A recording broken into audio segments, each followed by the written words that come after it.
yang akan disampaikan oleh Ustadz kita, yaitu Bapak Ustadz Dr. Haji Nikman Samad LCMA. Kepadanya kami persilahkan.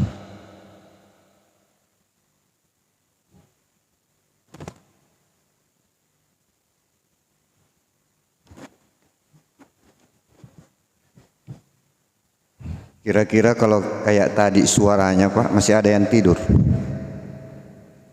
Dengan kecepatan 120 km per jam lewat jalan tol, tidak ada hambatan, tidak ada satupun yang tersangkut. Masya Allah. Mudah-mudahan insya Allah anak-anak kita, generasi kita menjadi ahli Al-Quran, menjadi ahli dalam bidang agama. Bismillahirrahmanirrahim. Assalamualaikum warahmatullahi wabarakatuh.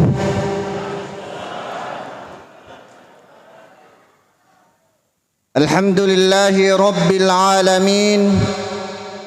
Wassalatu wassalamu ala rasulillahi wa ala alihi wa ashabihi ajma'in at-tahirin, amma ba'd.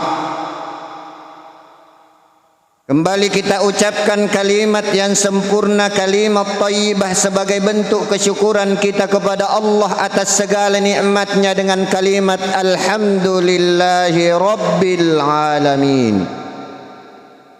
Salawat dan salam kepada junjungan Nabi kita Muhammad sallallahu alaihi wasallam, Nabi yang Allah utus sebagai rahmatan lil alamin.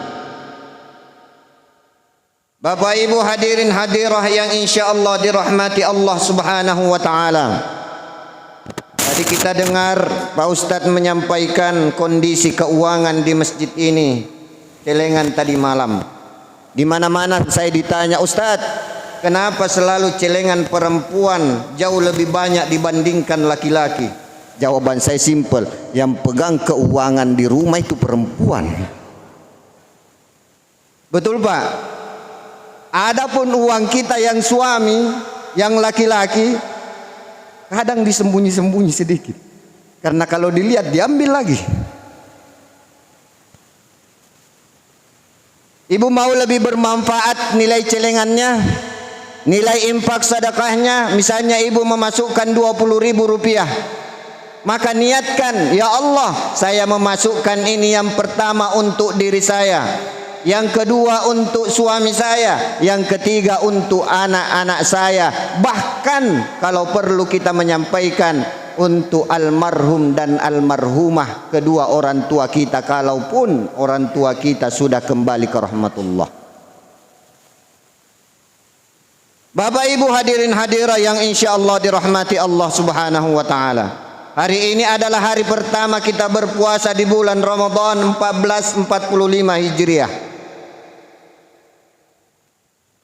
Setiap ibadah yang kita lakukan, baik itu salat, baik itu puasa, baik itu haji, baik itu zakat, infak, sedekah, masing-masing punya keistimewaan. Lalu apa keistimewaan puasa?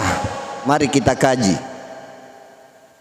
Kenapa Allah mewajibkan puasa sebagaimana ayat yang dibaca anak kita tadi, adik kita tadi?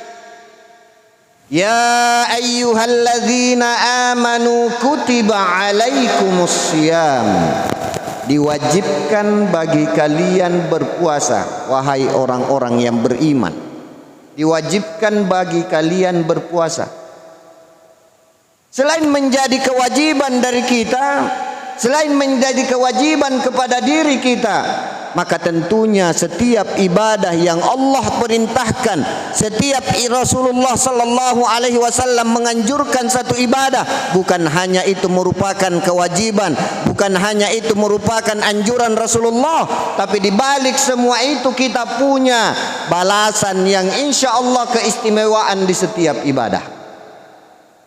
Mari kita kaji. Mengapa Allah subhanahu wa ta'ala memerintahkan kita berpuasa di bulan Ramadan? Saya ingin mengutip satu pernyataan Imam Ghazali radhiyallahu an.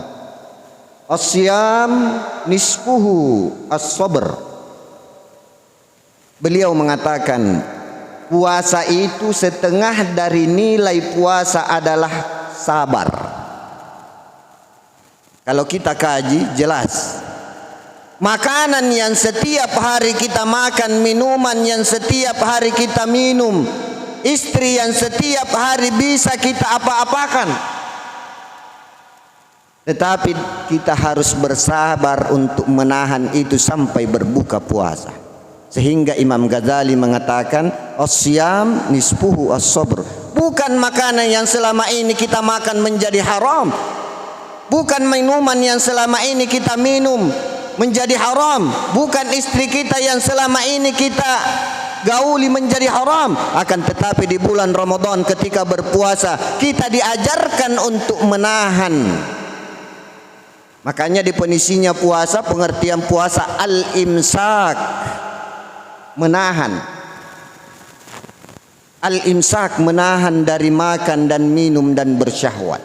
Maka Imam Ghazali mengatakan, coba perhatikan Pak, kalau kita puasa serba harus sabar.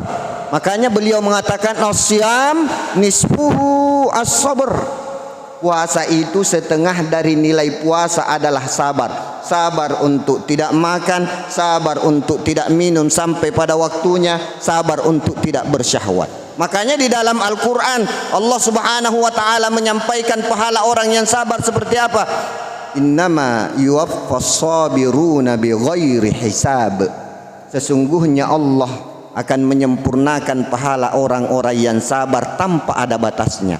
Di hadis qudsi Allah Subhanahu wa ta'ala berfirman tentang puasa, wasaum ana ajazibi. Adapun puasa firman Allah, maka saya yang akan membalasnya. Karena adanya nilai kesabaran yang ada di dalam hati.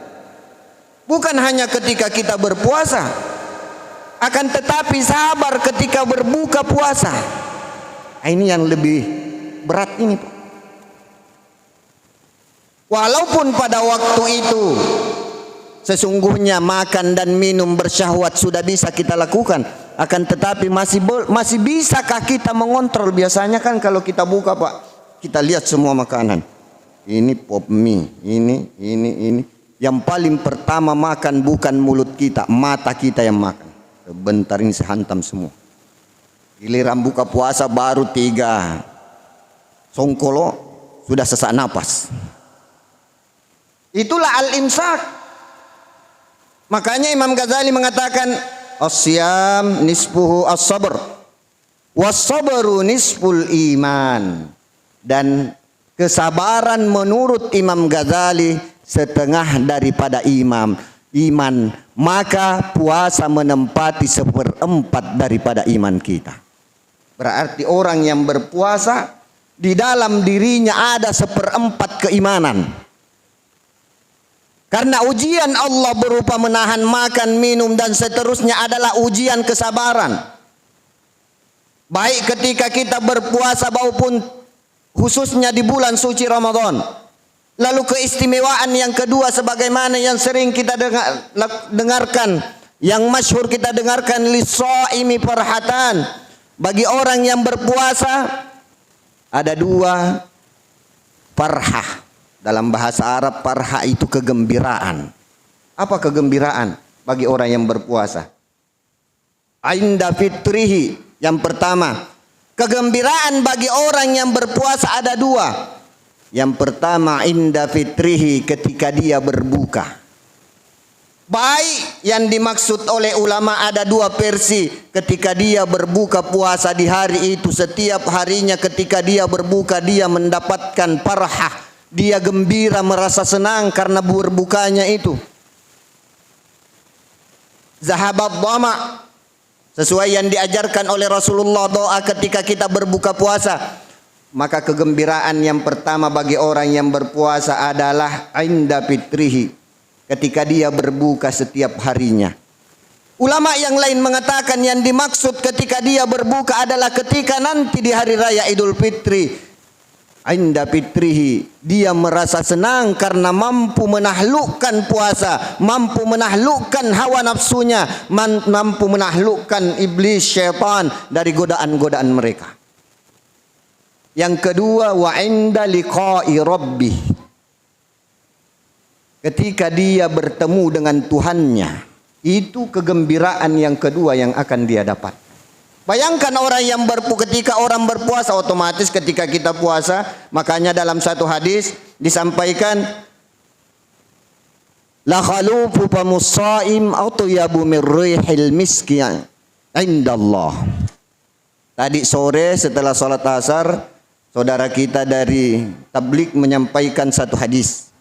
Di dalam hadis itu ada la khalufu famis shaim atyabu min rihil miski. Sesungguhnya bau mulutnya orang yang puasa itu lebih harum dari minyak kasturi. Jadi mulai kita menahan ketika imsak sampai berbuka puasa, maka mulut kita di sisi Allah, tapi tanda kutip, garis bawahi Pak, indallah, di sisi Allah lebih harum dari minyak kasturi, bukan di sisi manusia.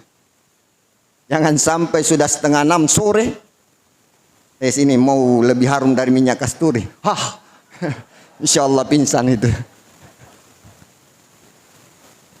Ini versi yang pertama. Versi yang kedua kata para ulama, yang dimaksud adalah ketika nanti dibangkitkan seseorang di padang mahsyar, maka dia akan dibangkitkan dengan kondisinya apa yang dia lakukan di dunia. Orang yang rajin berwudu maka akan bercahaya mukanya di padang mahsyar. Maka orang yang berpuasa datang terbangun di padang mahsyar, bangun dari kuburnya dengan keadaan dari jauh mulutnya sudah berbau lebih harum dari minyak kasturi. Mudah-mudahan kita termasuk dari golongan yang insya Allah seperti yang disampaikan oleh Rasulullah sallallahu alaihi wasallam. Yang ketiga, bahwasanya dari banyak keistimewaan, 3 yang ingin saya sampaikan malam ini. Keistimewaan yang ketiga bagi orang yang berpuasa adalah puasa nantinya akan memberikan syafaat di hari kiamat. Sering kita dengar, ya Allah, mudah-mudahan kita mendapatkan syafaat Rasulullah. Sering kita dengar, mudah-mudahan puasa Al-Quran memberi syafaat kepada kita. Lalu apa yang dimaksud dengan syafaat? Kadang kita mendengarkan, semoga Rasulullah memberikan syafaatnya kepada kita. Dalam bahasa syafaat itu adalah muqaranatu bainas syai'ain. Muqaranah bainas syai'ain, membandingkan antara kedua. Tetapi dalam istilah syar'i, syafaat adalah meminta kebaikan untuk orang lain. Jadi itu yang dimaksud syafaat. Saya misalnya, saya mintakan Pak Imam, Pak Ustadz, ya Allah berikan kebaikan kepadanya. Itu namanya syafaat. Itulah yang selama ini